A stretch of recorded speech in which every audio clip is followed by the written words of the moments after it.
If you can figure out how to process all of your emotions and allow them to be in your body, not resisting them, not numbing them, not doing all these other things to get rid of it, when you can feel all of them, then the sky's the limit, really. Remember, if we don't process our emotions, all of our emotions, then we usually choose actions to resist them, react to them, instead of like actually taking control and feeling them and allowing them to be in our body. And that's when we get into things like overeating, over drinking, using drugs, binge watching things all day long. Now, binge watching, if you've planned it and it is your free time, please do. I do it too. But if you're binge watching to avoid something, or you stay at home instead of going to school, or you just scroll social media and realize hours went by and you didn't get anything done, all of that is because you're not processing an emotion. And instead of processing the emotion, you're choosing to do these other things to avoid it, or to numb it, or to resist it. And so if you can learn this concept of processing emotions, if the educators I talk to can learn how to process their emotions, everyone's life is going to be better. And I know that this podcast is for young people, but the good news about this is that processing emotions, for one, needs to happen from as soon as we realize we have them, which is in the toddler times. We can start being aware of, and saying to a child, oh, this is anger, or this is sadness, or this is loneliness, or whatever. And they can start figuring it out there, and we can start helping them process then all the way up until the very end. We need to be processing emotions, and it works very similar no matter what age we are. So this can be used by everybody and anybody who is listening to this. And please share it with other people, because everyone needs to know how to process emotions, and we're never taught this. This is such an important thing. So I'm going to put a worksheet, my new worksheet, in the show notes so that you can walk through it, and you can compare it to the one from episode 26 and see kind of what's similar about it and what's different about it. I feel like there's more steps. Well, there is more steps to this new one, but they're like ideas about how to go through it. They're not necessarily like you have to do this, this, this, and this. It's just like, here's the process of it, I guess. So, and this is my favorite part, because I just came up with this week. As a special treat, if you want me to walk you through the whole process, so you don't have to look at that paper, because I know if I'm going to try to process my emotions for the first time and I'm looking at this paper, okay, now it says this, okay, let me think about that. Okay, oh, it says to do this. It would probably not work very well, because you're getting distracted back out of the feeling or whatever. So if you would like me to auditorially be walking you through the whole thing, and you just close your eyes and do it, then there's going to be a link in the show notes for you to get an audio that you could put on your phone. You could put it anywhere, blast it from a smart speaker. I don't know, whatever you need to do. Actually use this as a guide to walk you through processing any emotion. And anytime you're needing to process something, you just turn that on and you listen and get yourself through that emotion. So check the show notes and social media. I'm going to put a link in there too about how to get this audio guided process. So if you can figure out how to process all of your emotions and allow them to be in your body, not resisting them, not numbing them, not doing all these other things to get rid of it, when you can feel all of them, then the sky's the limit, really. There's so many things that can happen for you. I know when I started feeling my emotions, I lost weight. I didn't procrastinate as much.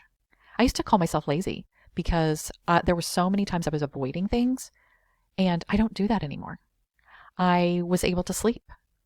I started a podcast. I started a business. There are so many things that I wouldn't have done if I hadn't have figured out how to process emotions, because I would have been too afraid. Those feelings were so uncomfortable, like all the feelings that got in the way of me doing things I really wanted to do. When you're not afraid to be wrong, when you're not afraid to fail, when you're not afraid to be bored, and you realize that all emotions, no matter what they are, no matter how uncomfortable they are normal and necessary, you can tolerate them. There is nothing that you can't do. I don't worry or obsess about so many things anymore. And I just go about creating the life that I want to live, free of all of that stuff. And I want everyone to feel the same thing. I didn't learn this until just a few years ago. The things I could have created in my life, had I known this, I don't want you to miss out on any time of not doing the things that can make your life so amazing. So I'm going to read this kind of and walk you through it so you can think about it. And like I said, you can get the paper version in the show notes and, maybe even tweak it a little bit to work for you. Or you can sign up to have me walking you through it so you can have your eyes closed and just like really paying attention to it. So the first part is I want you to be able to name what the emotion is. And because that's another part, is when you're aware of what an emotion is and you call it out into the world, it becomes already less powerful just by saying what it is. So, and that takes a little bit of time because you sometimes have to know a lot of feeling words. I'm going to put a feelings wheel in the show notes too, which is just like it has the ones that we know, mad, sad, glad, the ones that we're taught since we're little. But then it broadens out. And so in the mad part, it might have frustrated all the way up to like rageful or something, like all the different ways you could be mad, or all the different ways you could be glad, or all the ways you could be sad, and so on. Like in sad, it could be like lonely, or could be bored, I suppose, or even, up to unconsolable grief or whatever. All of these emotions you can walk through this process with them. And that's why I didn't want this great process to just be reserved for worry or anxiety, because like I said, if we do them all, then we can open up a lot of doors. So once you name it, whatever that feeling is, then I want you to feel where do you feel it in your body? And so when I think about a heavy emotion, I work through a lot of shame, but shame is still difficult. Shame likes to show up when I'm trying to do different things. And shame feels really heavy in my chest. And so I would realize that I would say, I'm feeling shame. Hello, shame. I'm glad you're here. I'm welcoming shame into my body. I'm not resisting it. I'm allowing it to be in my body. You'd have to have listened to some of my earlier episodes, but emotions are a tunnel. So there's a beginning to the emotion, there's a middle to it, and there's an end. And we have to get all the way out to the other side of emotions, or we haven't processed them. And so when we're doing that, over drinking, overeating, binge watching things, all that stuff, we're getting stuck in the middle and we're not processing it out to the end. And so then it doesn't ever really go anywhere. And then they just pile up and then everything just feels awful. So I'm feeling shame. Hello, shame. I'm welcoming you. I feel you in my chest. And when I breathe in that welcoming, hello, shame, I'm so glad you're here, because we're going to treat it like a guest and like somebody because it's normal and it's necessary in our lives. Now, it's not necessary all the time, and we want it to go away because it doesn't typically serve shame especially doesn't really serve too much of a purpose, but we do want to acknowledge that it's not bad that we have it, or there's not something wrong with us because we have shame. It's part of the human experience. Everyone experiences it. So we're breathing it in, we're saying hello, and we're going to imagine that our breath is going into our chest or wherever you're feeling your heavy emotion, and your breath is healing it, and it's making it, your breath is going into that area. So my breath is going into my chest, and I'm healing that heavy, painful part. And when I breathe out, I'm releasing any resistance to it, control over it, ideas that I want to get rid of it. Just, hello, I'm glad you're here. And we're just letting it go through. And you're just imagining your breath going to that area, wherever it is, and you're letting out all the tension, the control, the resistance to that feeling. And you're just going to keep breathing into that area. Or maybe that starts feeling a little bit better, possibly. But then maybe, as you're doing this, because you need to do it for at least 10 minutes, maybe that feeling doesn't feel so bad in your chest anymore, but now it's starting to hurt in your head, maybe behind your eyes. And so then your breath just goes there, and you imagine your breath going to that area and healing it. And wherever it moves in your body, you just follow it nicely. You just allow it to be wherever it is. And make sure you're giving yourself enough space. So if you're setting, it's fine, because you might, at some point, once you get good at this, do this in your car. Now, I wouldn't listen to my audio and do it in the car. I mean, you can just do it in your head, because you need to be paying attention to what you're doing. But make sure you're setting up straight, and you're giving that shame or that whatever that emotion is a lot of space in your body, and you're just letting it move around, because that movement is going to help it go, because we want it to feel at home so that it can go away, because we don't want it to stay in our body. We want to go through the tunnel. We want to get to the end of the tunnel. So if you are at home, or it would be better, lie down so that you can be stretched out and you can have more space in your body for this. Name it. And sometimes when you're doing this, another feeling might come up, and that's okay. Just name that feeling. Well, hi, anger. I'm so glad you're here today. And you're going to, if it's in a different part of your body, so you're going to spend some time really paying attention to where are these feelings? What are they? And you're breathing into those areas, and you are breathing out all the control and tension, all the uncomfortableness, and you're just letting it go. Now, some of these feelings might get worse, and that's okay. You're going to say to your chest, oh, I'm so glad my chest is hurting. I hope it starts to hurt more. Or I'm so glad my head is hurting. I hope it starts to hurt more. Now this sounds crazy. Like, why would you do that? But it's sort of like a reverse psychology. The more you tell your body to do something, probably the less it's actually going to do it.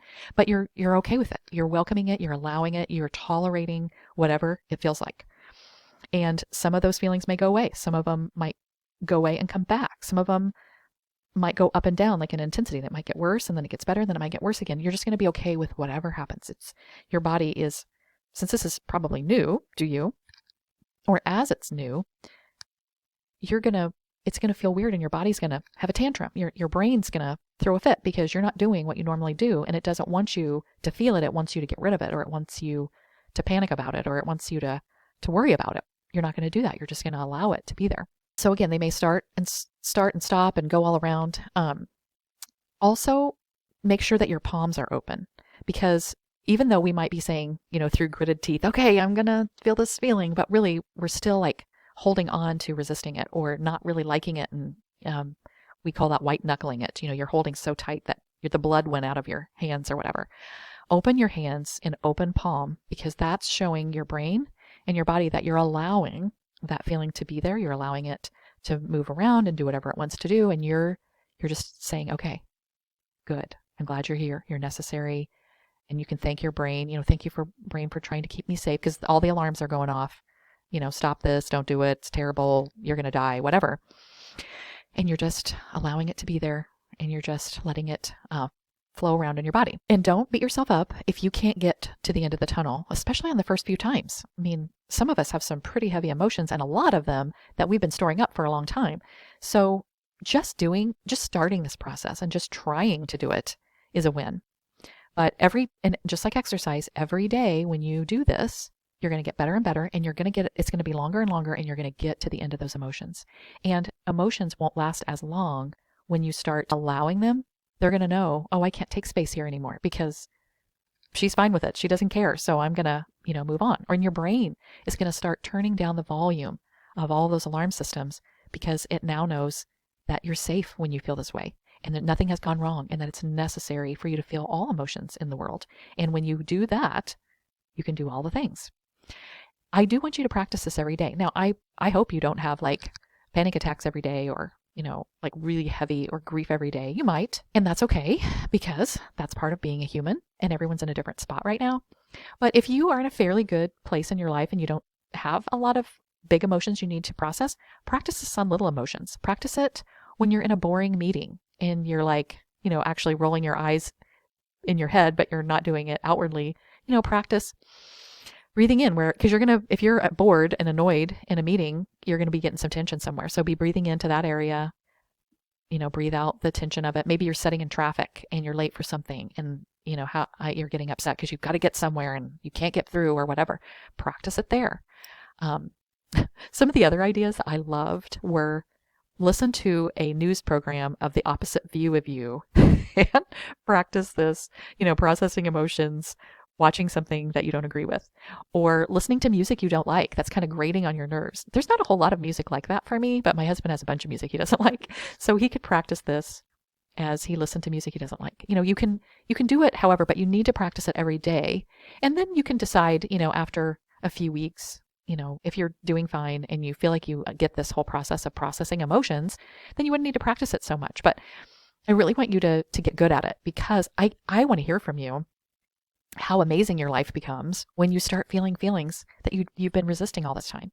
Maybe you'll lose weight. Maybe you will be able to sleep finally. Maybe you will start a business that you've been wanting to. Maybe you will ask that person on a date. Maybe, whatever it is, you're not going to worry about feeling uncomfortable, because you're a pro at it. You can process it and let it go so that you can move on. So, I just wanted to walk you through this process because I tweaked it and made it, it's really Jennifer Shannon's process, but it's perfect for processing emotions that I've been trying to tell you about this whole time. So I wanted to kind of blend the ideas together, and I want you to be able to use it. And if you want me to be speaking you through it anytime you need to work on it, then get my audio clip, which you can find all over the place. So I will talk to you soon.